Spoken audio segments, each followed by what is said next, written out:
প্রাণপ্রিয় শিক্ষার্থীবৃন্দ, সকলকে শুভেচ্ছা জানিয়ে এবং সকলের সুস্বাস্থ্য কামনা করে আজকের অনলাইন ক্লাসে তোমাদের স্বাগত। আমি কার্তিক চন্দ্র শিকদার, ছাগলনাইয়া পাইলট বালিকা উচ্চ বিদ্যালয়, ছাগলনাইয়া ফেনী এর সিনিয়র শিক্ষক গণিত, তোমাদের ফেনী ডিস্ট্রিক্ট অনলাইন স্কুলের পক্ষ থেকে স্বাগত জানাচ্ছি। আর স্বাগত জানাচ্ছি শ্রদ্ধেয় অভিভাবকবৃন্দ এবং অন্যান্য যারা এই মুহূর্তে সেটের সামনে আছেন সকলকেই। আমি এখন নবম ও দশম শ্রেণীর উচ্চতর গণিতের একটি ক্লাস নিয়ে এসেছি। প্রিয় নবম দশম শ্রেণীর উচ্চতর গণিতের শিক্ষার্থীবৃন্দ, তোমরা তোমাদের উচ্চতর গণিত বই খাতা আর কলম নিয়ে নাও সাথে। চলো আমরা কাজ শুরু করি। তোমাদের মনে আছে কিনা দেখো তো, এর আগের যে ক্লাসটা নিয়েছিলাম সেখানে কি ছিল?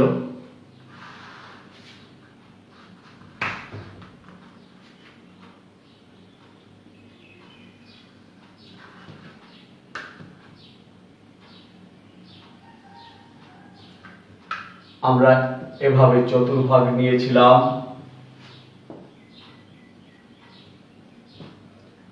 একটা বিন্দু পি যার স্থানাঙ্ক ছিল x1 y1 আর কিউ বিন্দু ছিল x2 y2। এরপর আমরা এই বিন্দু দ্বয়ের দূরত্ব বের করেছিলাম। বিন্দু দ্বয়ের দূরত্ব বের করেছিলাম। আজ আমি দূরত্ব বের করব না, শুধু পি কিউ এর দূরত্বটা লিখব।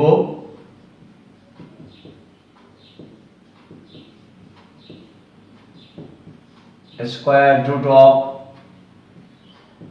x2 মাইনাস x1, ভালো করে খেয়াল করে দেখো, আবার রিমাইন্ড করাই তোমাদের, whole square plus y2 minus y1 এর হোল স্কয়ার।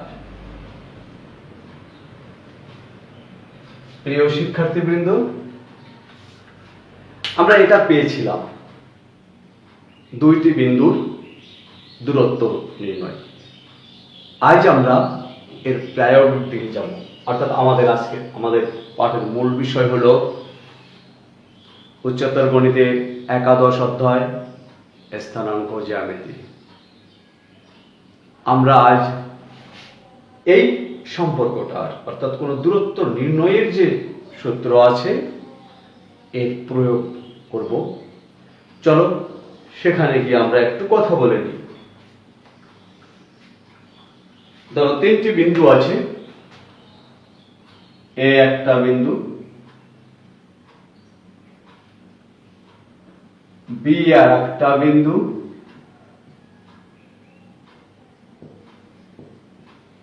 আর সি আর একটা বিন্দু।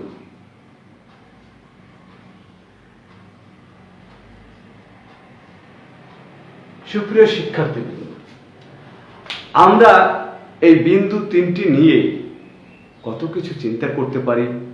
আজকের আমাদের ক্লাসটা তাই। চলো যাই, আমরা বোর্ডে কাজ করি। তোমরা এটা তো বুঝেছো, তাহলে এটাকে আমি একটু সরিয়ে ফেলি।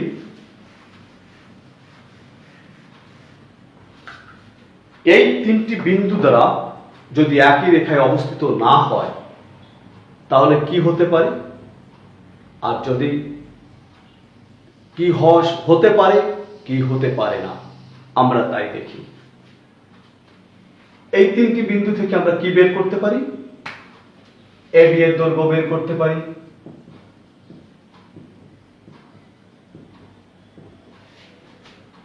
আর কি বের করতে পারি? বিসি এর দৈর্ঘ্য বের করতে পারি, আর কি পাই? সিআই এর দৈর্ঘ্য বের করতে পারি। এখন এই তিনটি বিন্দু দিয়া কখন ত্রিভুজ অঙ্কন করা সম্ভব নয় বলতে পারবে তোমরা সবাই? দেখো তোমাদের মনে আছে কিনা, সপ্তম শ্রেণীতে একটা উপপাদ্য ছিল, ত্রিভুজের দুই বাহুর সমষ্টির তৃতীয় বাহু অপেক্ষা বৃহত্তর। সেটা প্রমাণ করার সময় আমরা বিসি বাহুকে বৃহত্তর ধরে নিয়েছিলাম, সেটা বড় অক্ষ ছিল, সেটা ভূমি ছিল। তাই তারপরে প্রমাণ করেছিলাম যে ছোট দুই বাহুর যোগফল বড় বাহু থেকে বড় হয়, অর্থাৎ তিনটি বিন্দু দ্বারা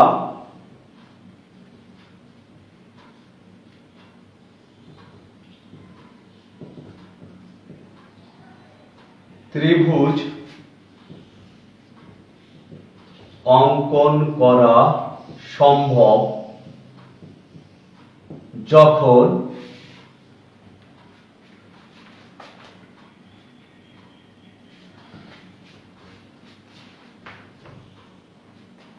বিসি এর দৈর্ঘ্য প্লাস সিএ এর দৈর্ঘ্য গ্রেটার দ্যান এবি এর দৈর্ঘ্য। তোমাদের মনে রাখার জন্য আরেকটু বলি, দুই বাহুর দৈর্ঘ্যের যোগফল অপর বাহু থেকে বড় হলে তখনই তিনটি বিন্দু দ্বারা, এ বি সি বিন্দু তিনটি দ্বারা ত্রিভুজ অঙ্কন করা সম্ভব। তোমরা এইটা করার সময় ছোট দুই বাহুর যোগফল বড় বাহু থেকে বড় প্রমাণ করবে, তাহলে আরো সঠিক হবে। এটা করবে সবসময়। এবার আসো, এই ত্রিভুজটি কখন বিষমবাহু হবে?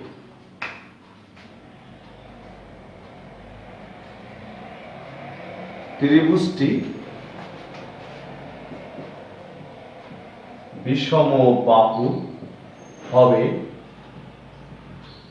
যখন তিনটি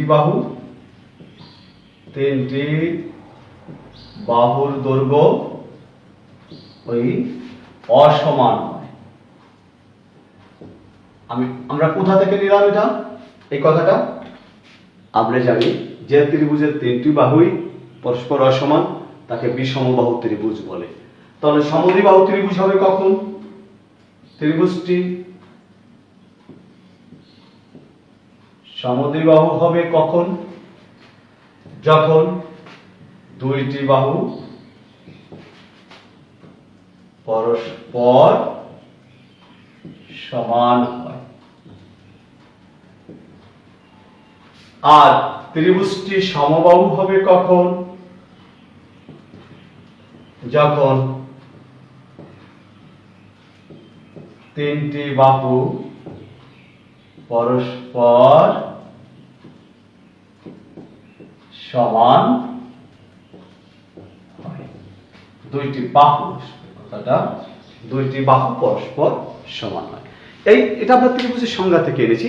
এখানে এই বিন্দু থেকে বাহুর দৈর্ঘ্য নির্ণয় করে তারপরে আমরা দেখাবো যে হ্যাঁ, এই তিনটি বিন্দু থেকে আমরা এই ধরনের ত্রিভুজ অঙ্কন করতে পারি।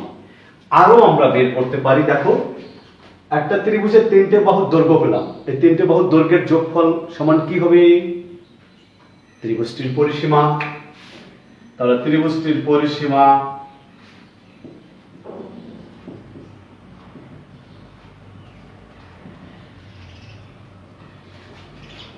বাহু তিনটির দৈর্ঘ্যে কি হবে? সমষ্টি। এই তথ্যগুলো যদি আমরা জানতে পারি তাহলে আমাদের এই অধ্যায়ের ত্রিভুজ সংক্রান্ত যত সমস্যা, এই অধ্যায়ের নয়, এই 11-1 অনুশীলনী, একাদশ অধ্যায়ের 11 অনুশীলনী ত্রিভুজ সংক্রান্ত সমস্যা আমরা পারবো এই কয়টা তথ্যের উপর। অর্থাৎ এই যে তিনটি বিন্দু আছে, এই তিনটি বিন্দু ত্রিভুজ অঙ্কন করা সম্ভব হবে যখন দুটো বাহুর দৈর্ঘ্যের যোগফল অপর বাহু থেকে বড় হবে। তিনটে বাহু অসমান হলে বিষমবাহু ত্রিভুজ হবে। দুইটি বাহু পরস্পর সমান হলে সমদ্বিবাহু। তিনটি বাহু সমান হলে সমবাহু। তোমরা তো কেউ বললে না আর পরিসীমা তিনটি বাহুর যোগফল। স্যার বাহুর দৈর্ঘ্য থাকলে আর একটা ত্রিভুজ অঙ্কন করা যায়। কি ত্রিভুজ তোমরা জানো? সমকোণী ত্রিভুজ। চলো, কখন সমকোণী ত্রিভুজ হবে? ত্রিভুজটি সমকোণী হবে কখন? যখন ছোট দুই বাহুর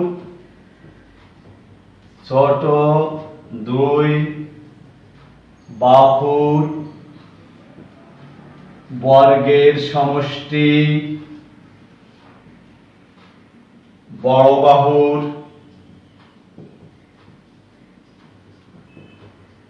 বর্গের সমান হয়। তোমরা বলতে পারবে আমি এই তত্ত্বটা কোথা থেকে আনলাম?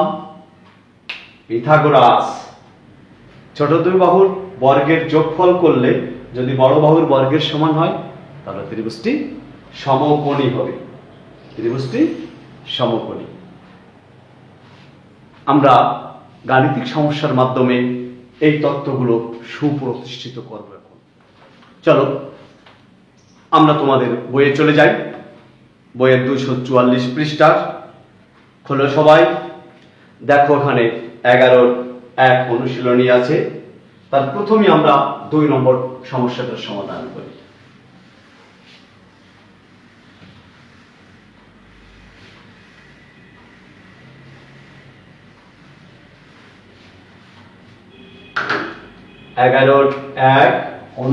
অনুশীলনী 11-1 কোশ্চেন নাম্বার 2। দেখো দেওয়া আছে একটা ত্রিভুজের শীর্ষত্রয় দেওয়া আছে। শীর্ষত্রয় এ দেওয়া আছে 2 -4। এ বিন্দু, বি বিন্দু আছে -4 4 ও সি বিন্দু দেওয়া আছে 3 3। আমাদের বললো ত্রিভুজটি অঙ্কন করো। এই ত্রিভুজটি আমরা কোথায় অঙ্কন করব প্রিয় শিক্ষার্থীরা? চতুর্ভাগে। চলো আমরা চতুর্ভাগ একটা আঁকি।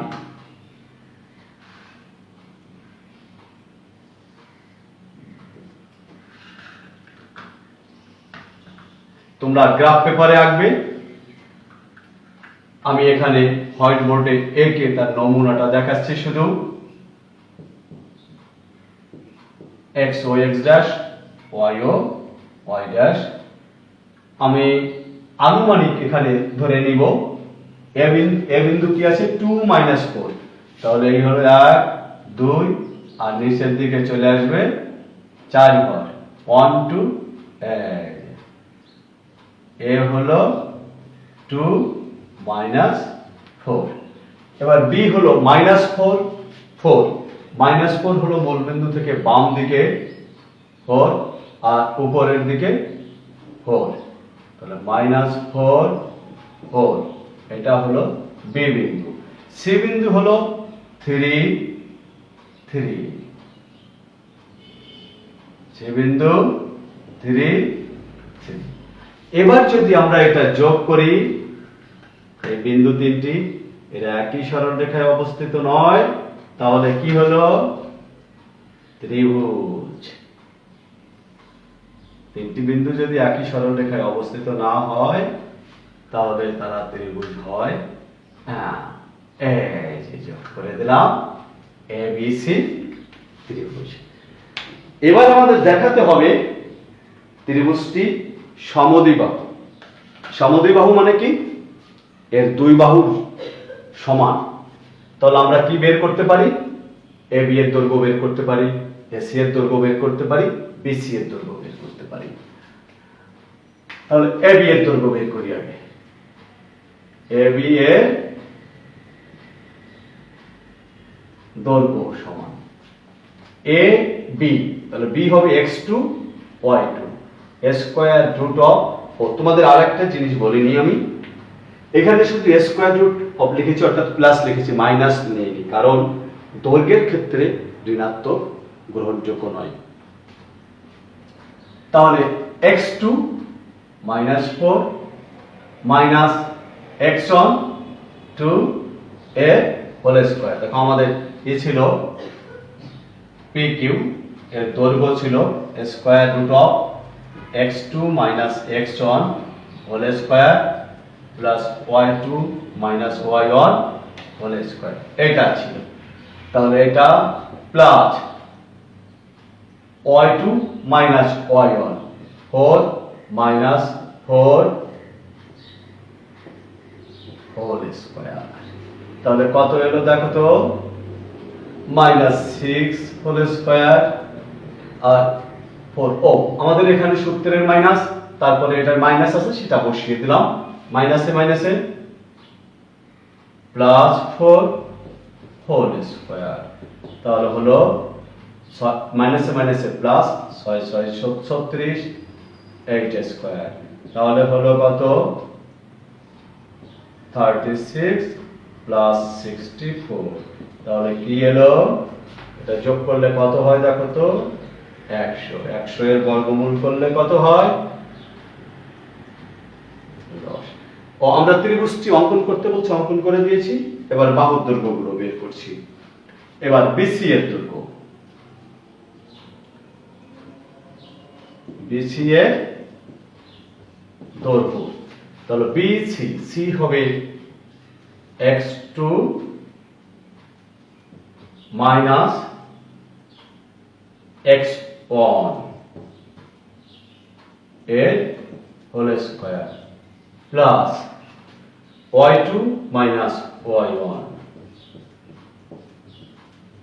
তাহলে চলো যাই দেখি কি হয়, 3 মাইনাসে মাইনাসে plus 4 whole square plus minus 1 whole square, এটার আমাদের দরকার নাই, কাজটা সেরে নিয়েছি। চলো ওটা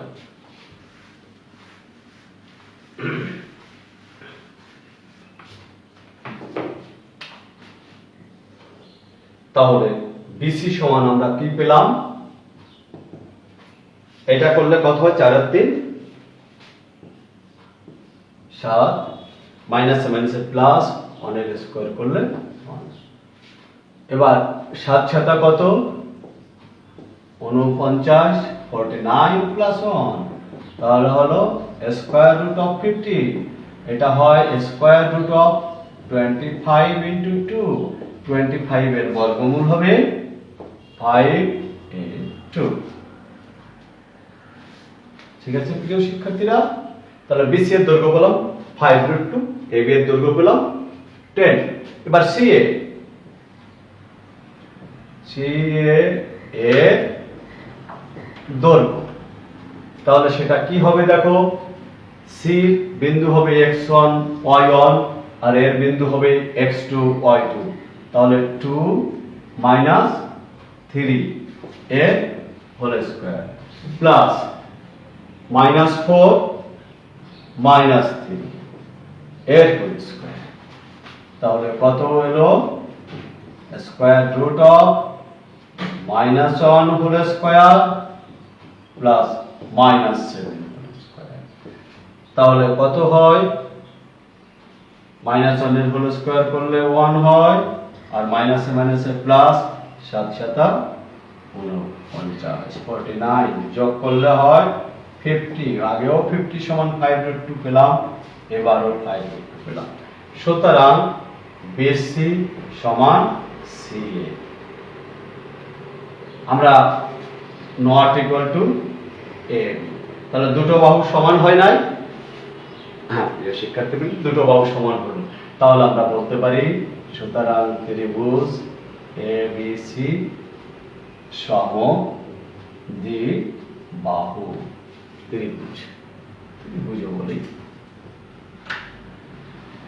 প্রিয় শিক্ষার্থীরা, যদি আমরা এইভাবে ত্রিভুজের কথা না বলে শুধু 3টি বিন্দু দিয়ে বলে যে এই 3টি বিন্দু দ্বারা ত্রিভুজ অঙ্কন করা সম্ভব কি নয়, সম্ভব কিনা, তাহলে আমরা এবি বিসি এবং সি এর দৈর্ঘ্য বের করব, তারপরে দেখব এই ছোট দুই বাহুর যোগফল এই বড় বাহু থেকে বড় হয়, এই দেখো 5√2 5√2, তাহলে হবে 5 ইনটু 10√2, যোগ করলে হবে 10√2, √2 এর মান হচ্ছে 1.414213562, তার 10 দিয়ে গুণ দিলে হবে 14.6 সামথিং। দেখো এটা থেকে বড়, তাহলে তিনটি বিন্দু দ্বারা ত্রিভুজ অঙ্কন করা সম্ভব। আমি আরেকটা প্রশ্নের তোমাদের উদাহরণ দিয়ে দিলাম, সমাধান দিয়ে দিলাম, সেটা হলো তোমাদের বইয়ের কোশ্চেন্স নাম্বার 4। তাহলে আমরা এই অনুশীলনীর ত্রিভুজ সংক্রান্ত যত কিছু আছে সব করতে পারবো, কারণ এটা সমদ্বিবাহু। সমবাহু হলে তিনটা বাহু সমান হতো, বিষমবাহু হলে কেউ সমান হতো না। এর পরিসীমা বের করতে হলে এটা এটা এটা যোগ করলেই হয়ে গেল। প্রিয় শিক্ষার্থীরা, তোমরা এভাবে প্র্যাকটিস করবে। চলো আমরা একটু বাড়ির কাজে যাই এবার।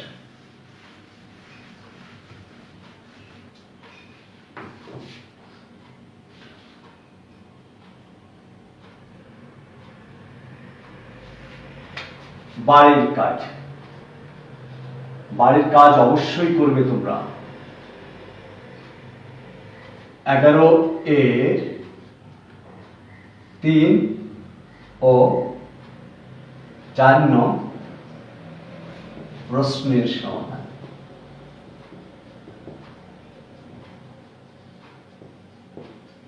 এই বাড়ির কাজটা করবে। বাড়ির কাজ করা ছাড়াও তোমরা এই ত্রিভুজ সংক্রান্ত আরো সমস্যা আছে, যেমন 6 নম্বরটা, এটা সমবাহু ত্রিভুজের শীর্ষবিন্দু এবং এর পরিসীমা। এই তিনটে কাজ করে নিও, এর সাথে 6 নম্বরও করে নাও। 4 নং আমি আর একটা বেশি দিয়ে দেই, ও 6 নং প্রশ্নের সমাধান। তাহলে আমাদের ত্রিভুজ সংক্রান্ত সবই শেষ হবে এবং আমার আশা আছে তোমরা পারবে, এটা চেষ্টা করবে। আমরা পরবর্তী ক্লাসে চতুর্ভুজ সংক্রান্ত যত কথা আছে, যত কিছু আছে সবটা করব। তোমরা এই অনলাইন ক্লাসে থাকবে, শিখবে। যেহেতু এই মুহূর্তে শ্রেণী কার্যক্রম বন্ধ আছে, তাহলে এর সাথে সম্পৃক্ত থেকে বাসায় পাঠাভ্যাস করবে। আর আমাদের যে ধূমপানের ক্ষতিকর দিক আছে, যেটা আমাদের স্নায়ুতন্ত্র, তারপরে রক্তবাহী নালিকার ধ্বংস করে থাকে, আমাদের শরীরে ক্যান্সারের সৃষ্টি করে, এই ধূমপান থেকে সবাই বিরত থাকবে। সবাই ভালো থেকো, সবাই সুন্দর থেকো। তোমাদের আগামী সুস্থ সুন্দর সাফল্যময় ভবিষ্যতের কামনা করে আজকের মতো অনলাইন ক্লাস এখানে শেষ করলাম। ধন্যবাদ সকলকে।